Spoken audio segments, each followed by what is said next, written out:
If the exported files that you're mixing will eventually end up on an audio CD, then you'll want to make CD-compatible versions in WAV format.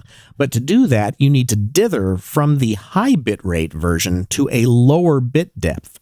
And that bit depth would be 16-bit because audio CDs are 16-bit, but you'll need to dither because the noise shaping of the bits that are being included in the exported process needs to be applied so that it sounds as much like a high bitrate file as it does when it gets to 16-bit. And to do that, you need to install a dithering plugin into your mastering section. So I'm going to leave that set to 16-bit right now, but I'm going to close this window and I'm going to add that dithering plugin because Cubase comes with a really good one, which is the UV22HR dithering plugin. But you'll want to put that dithering plugin here at the very, very last post-fader insert of your stereo output fader.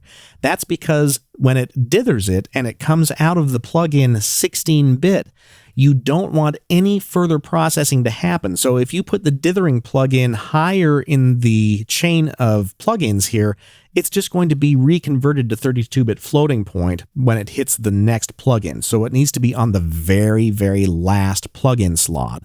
And so I'm going to go into the mastering section and I'm going to choose the UV22HR. It's made by Apogee and there are no presets. And the reason why is because it's so simple to set. Let me show you how. You'll choose the output bits. If you wanted to take this 32-bit floating point process to a 24-bit file, then you'd set the output bits to 24-bit. But in this case, we want to make it CD compatible, so it would need to be 16-bit. And then the dither level, I'm going to leave set to high.